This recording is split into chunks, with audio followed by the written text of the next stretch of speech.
Now to what began as a drug trafficking investigation and then led to the firing of a police officer. Tonight, the I-Team is taking all of us inside this unusual case and also the contentious world of officer discipline.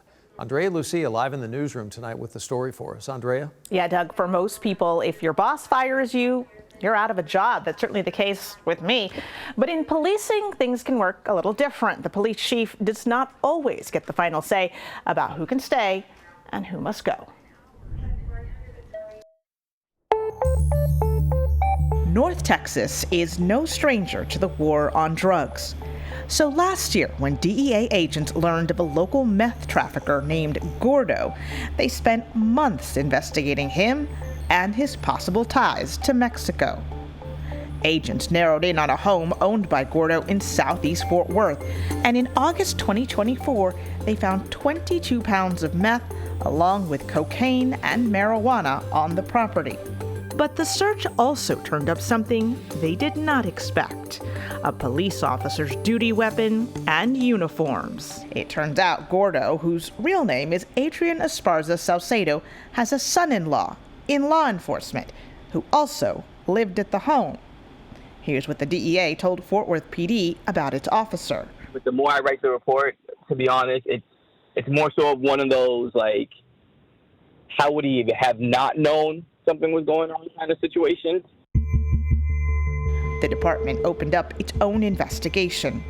8 days after the raid, Officer Ruben Gastelum took a drug test. 11 days later, his urine sample came back negative, but his hair sample tested positive for cocaine. At the direction of his attorney, Gastelum went to another lab that day and took another hair and urine test, both of which came back negative. He told Internal Affairs detectives he didn't know why he tested positive. You were surprised that the first one was a positive? Yeah, because I don't do drugs. Gotcha. At any point prior to that test, do you remember consuming or ingesting any narcotics? No. None? I don't do. Okay. So no cocaine? No, I stay away from everything. Okay. He said his father-in-law had moved out of the house more than a year before and that the drugs were found in a locked shed in the backyard, and only Salcedo had the key. Can you explain how those items were found at the location of the residence? I don't know. I don't have access to that shed. Is the shed locked? Yeah, it has like a lock that he puts on there. Internal records show Gastelum later admitted he had been inside the shed a week before the raid. He stored his police gun belt and bulletproof vest cover there before going on vacation. Fort Worth PD fired Gastelum in January. He appealed the decision in an effort to get his job back. For police officers, the appeal process depends on what type of agency they work for. Out of the almost 2,800 law enforcement agencies in Texas, about 100 follow a statute known as civil service. At those departments, the chief's disciplinary decisions can be appealed to an independent arbitrator. How well that system works depends on who you ask. Civil service is what offers everybody a level playing field. It gives the officer due process. Bob Leonard leads the Combined Law Enforcement Association of Texas, which provides legal help to officers who get in trouble on the job.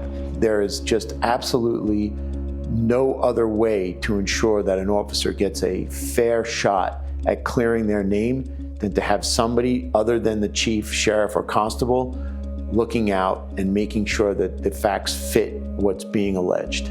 It puts the hands of discipline into the hands of somebody who, quite honestly, is totally unqualified to make a decision about police issues. Les Moore spent 20 years as a legal advisor for the Irving Police Department. And from a city's attorney standpoint, we're getting ordered sometimes to put somebody out on the street or to return them back to duty who we know is a walking time bomb. They're a liability, they're dangerous.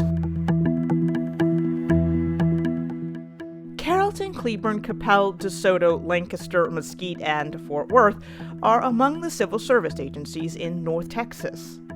Fort Worth PD held the appeal hearing for Ruben Gastelum in March. He chose to have an arbitrator decide the case. At the hearing, the department said failing a drug test is grounds for termination, and that, quote, retaining a police officer with a positive test for cocaine would erode the trust of the community. But Gastelum's attorney questioned the validity of the results and said he could have been exposed to cocaine while on the job.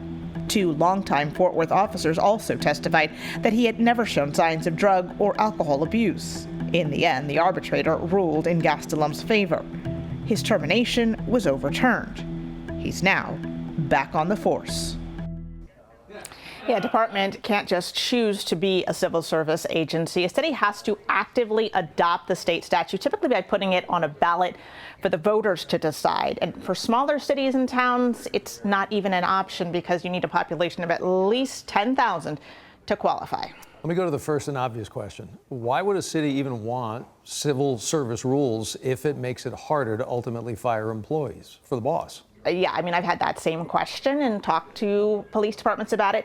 Civil service does also create rules for promotions and tenure that aim to level the playing field and prevent favoritism. Law enforcement agencies have told me that can help them attract quality candidates, which is especially important now when many have struggled with recruitment. And as to Officer Gastelum, who you talked about here and focused on, back on the job, was at the end of the piece. What do we know beyond that? Anything?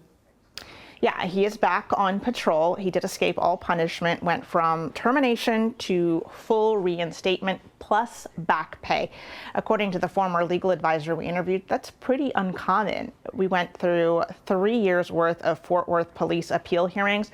Records show of the 17 officers who were fired during that period, 9 got their jobs back. Only 2, though, including Gastelum, had their discipline completely removed. Now, neither he nor his attorney gave us a comment for this story. A spokesperson for the Fort Worth Police Department did say the department respects the process and the arbitrator's findings. Guys, one more note, Gastelum's father-in-law, we mentioned, did plead guilty to drug trafficking. He is currently serving a 20-year sentence. Well, aside of the process, we certainly rarely, if ever, get to see. Andrea, Lucia, and the I-Team, thank you so much.